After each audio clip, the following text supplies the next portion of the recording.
اور آخری وقت میں شیطان کوشش کرتا ہے گمراہ کرنے کی، وہ آخر تک نہیں چھوڑتا ہے۔ اللہ کے نبی صلی اللہ علیہ وسلم کی دعاؤں میں سے آپ فرماتے ہیں وَأَعُوذُ بِكَ أَن يَتَخَبَّطَنِيَ الشَّيْطَانُ عِنْدَ الْمَوْتِ، اے اللہ میں تیری پناہ مانگتا ہوں کہ کہیں موت کے وقت شیطان مجھے خبط میں مبتلا نہ کر دے۔ خبط، کنفیوژن، سمجھ میں نہیں آ رہا صحیح کیا ہے، غلط کیا ہے، حق کیا ہے، باطل کیا ہے، مجھے اب کیا کرنا چاہیے۔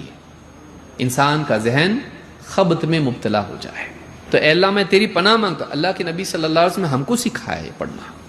معلوم ہے کہ آخری وقت بھی وہ کوشش کرتا ہے دلوں میں وسوسے ڈالنے کی۔ تو یہ پہلا ہتھ کنڈا اس کا، امام النسائی نے دعا ذکر کی اور حدیث صحیح ہے۔ پہلا چیز کیا ہے؟ دل میں وسوسے ڈالنا۔ اور وسوسوں کے لیے آدمی کیا کرے؟ اللہ کی پناہ، اعوذ باللہ من الشیطان الرجیم، فلیستعذ باللہ۔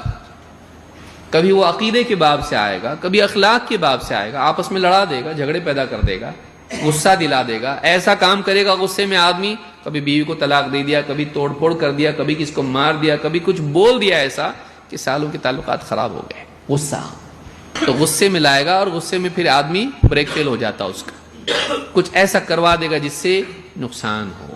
اعوذ باللہ من الشیطان الرجیم، اس وقت بھی کیا کرنا ہے؟ میں اللہ کی پناہ مانگتا ہوں شیطان سے جو الرجیم ہے۔